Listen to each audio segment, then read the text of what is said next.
சாயிராம். ஸ்ரீ சாயியை பணிக. அனைவருக்கும் சாந்தி நிலவட்டும். நல்லதே செய்வோம், நல்லதே நடக்கும். சாய்ராம். இன்னைக்கு விஷ்ணு சகசர நாமம் 52வது திருநாமம். தவஸ்ரே நமக. காஞ்சிபுரத்திலிருந்து 10 கிலோமீட்டர் தொலைவில் திருப்புட்குழி என்ற திவ்ய தேசம் அமைந்துள்ளது. அவ்விடத்தில்தான் ராமபிரான் ஜடாயுக்கு முக்தி அளித்தார். அங்கு மரகதவள்ளி தாயாருடன் கோயில் கொண்டிருக்கும் விஜயராகவ பெருமாள் அக்கோயிலில் ஜடாயுக்கு ஒரு தனி சன்னதி வழங்கியுள்ளார். கோவிலில் நடைபெறும் உற்சவங்களில் ஜடாயுவுக்கு மரியாதை செலுத்தும் விதமாக அவரது சன்னதியின் முன் நின்றுதான் அத்தியாபகர்கள் திவ்ய பிரபந்த பாராயணத்தை தொடங்குவார்கள். இவ்வாறு ஜடாயுவுக்கு முக்தி அளித்தது மட்டுமின்றி உற்சவங்களின் போதும் அவருக்கு சிறப்பு மரியாதை செய்யுமாறு எம்பெருமான் அருள் புரிந்திருக்கிறார். இந்த தல வரலாற்றை திருப்புட்குழியிலிருந்து வாழ்ந்த ஒரு சொற்பொழிவாளர் சொற்பொழிவில் கூற, அதை கேட்டு அவ்வூரில் வாழ்ந்த ஒரு சிற்பி நிகழ்ந்து போனார். ஜடாயுவை போல தானும் இறைவனுக்கு தொண்டு செய்ய விரும்புவதாக அந்த சொற்பொழிவாளரிடம் கூறினார். அதற்கு அவர், இந்த உலகத்தை படைத்து செதுக்கிய சிற்பி விஜயராகவ பெருமாள் ஆவார். நாம் அனைவருமே அந்த சிற்பியின் கையில் உள்ள கருவிகளே. இந்த எண்ணத்துடன் நீ சிற்பத் தொழிலை செய்து வந்தால் நீ செய்யும் ஒவ்வொரு செயலும் இறைவனுக்கு நீ செய்யும் தொண்டாகவே அமையும்.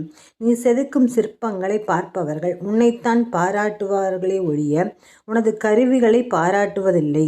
எனவே கருவிகளான நாம் புகழை ஏற்காமல் எல்லா புகழையும் சிற்பியான இறைவனுக்கே அர்ப்பணிக்க வேண்டும் என்றார்.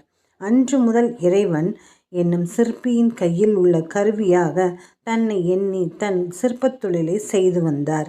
விஜயராகவ பெருமாளுக்கு புதிய குதிரை வாகனம் செய்ய வேண்டும் என்று அவருக்கு தோன்றியது. உயிரோடு இருக்கும் குதிரையில் இறைவன் பவனி வருவது போலத்தான் அமைக்கும் குதிரை வாகனம் இருக்க வேண்டும் என்று சிந்தித்தார்.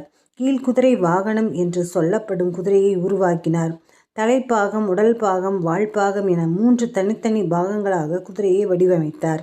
3ஐயும் இணைத்தால் முழு குதிரையின் உருவை பெறும். பெருமாளை அந்த குதிரை வாகனத்தில் கயிறுகளால் கட்ட தேவையில்லை. பெருமாளின் திருமேனி கச்சிதமாக அந்த வாகனத்தில் தானே பொருந்திவிடும். அதில் எம்பெருமான் பவனி வருகையில் நிஜமான குதிரை தாவி தாவி செல்வது போல தோன்றும். அக்குதிரை வாகனத்தை கண்டு வியந்த மக்கள் அந்த சிற்பியை பாராட்டினார்கள். சிற்பியோ இவ்வுலகையே செதுக்கிய சிற்பியான விஜயராகவ பெருமாள் தான் அடியேனை கருவியாக கொண்டு இந்த குதிரையை செதுக்கியுள்ளார் என்று பணிவுடன் கூறினார். இதை கண்ட அவ்வூர் ஜமீன்தாரர் தான் கட்டிக்கொண்டிருந்த மற்றொரு கோயிலுக்கும் அவ்வாறே கீழ்குதிரை வாகனம் அமைத்து தருமாறு சிற்பிக்கு கட்டளையிட்டார். ஆனால் திருப்புட்குழி விஜயராகவ பெருமாளிடமே ஏகாந்த பக்தி கொண்டிருந்த சிற்பி மறுத்துவிட்டார். தன் ஏவலாட்களை அனுப்பி அந்த சிற்பியை இழுத்து வரச் சொன்னார். அவர்களும் பலவந்தமாக சிற்பியை பல்லக்கில் வைத்து அழைத்து வந்தனர். வரும் வழியில் பல்லக்கில் இருந்த சிற்பி, விஜயராகவா, நான் உன்னுடைய சொத்து. நான் உனக்கே உரியவன். உன்னை தவிர இன்னொருவருக்கு என் சிற்பக்கலையை அர்ப்பணிக்க மாட்டேன். அதனால் என்னை கொண்டு சென்றுவிடு என்று மனமுருகி வேண்டினார். அவரது வேண்டுகோளை ஏற்ற திருமால் அடுத்த நொடியே அவருக்கு முக்தி அளித்து விட்டார்.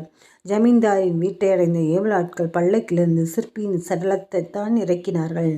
ஜடாயுவுக்கு திரேதா யுகத்தில் முக்தி அளித்த விஜயராகவன் கலியுகத்தில் அந்த சிற்பிக்கு முக்தி அளித்து விட்டான். வருடா வருடம் மாசி மாதம் திருப்புட்குழியில் நடக்கும் பிரம்மோற்சவத்தின் 8ஆம் திருநாள் அன்று அந்த சிற்பி சமர்ப்பித்த கீழ்குதிரை வாகனத்தில் பவனி வரும் விஜயராகவ பெருமாள் அந்த சிற்பியின் வீட்டுக்கே எழுந்தருளி அந்த சிற்பியின் குடும்பத்தினருக்கும் அவரது கருவிகளுக்கும் அருட்பாலிக்கிறார். அன்றைய தினம் அத்தியாபகர்கள் அந்த சிற்பியின் வீட்டு வாசலில் தான் திவ்ய பிரபந்த பாராயணத்தை தொடங்குவார்கள். ஜடாயுவுக்கு முக்தி அளித்தது மட்டுமின்றி உற்சவங்களின் போதும் அவருக்கு சிறப்பு மரியாதை செய்யுமாறு அருள் புரிந்தது போல உலகுக்கே சிற்பியான திருமால் தன் பக்தனான சிற்பிக்கு முக்தி அளித்தது மட்டுமின்றி வருடா வருடம் பிரம்மோற்சவத்தில் சிறப்பு மரியாதையும் செய்கிறார். தவஷ்டா என்றால் சிற்பி என்று பொருள். இவ்வுலகையே செதுக்கி வடிவமைத்த சிற்பியானபடியால் திருமால் தவஷ்டா என்றழைக்கப்படுகிறார். அதுவே விஷ்ணு சகஸ்ரநாமத்தின் 52வது திருநாமம். தவஸ்ரே நமக என்று தினமும் சொல்லி வந்தால் நம் வாழ்வையும் நல்ல முறையில் எம்பெருமான் செதுக்கித் தருவான். ஓம் நமோ நாராயணாய நமக. சர்வம் ஸ்ரீ கிருஷ்ணார்ப்பணம். ஜெய் சாய்ராம். சாயப்பாவின் திருவடிகளே சரணம்.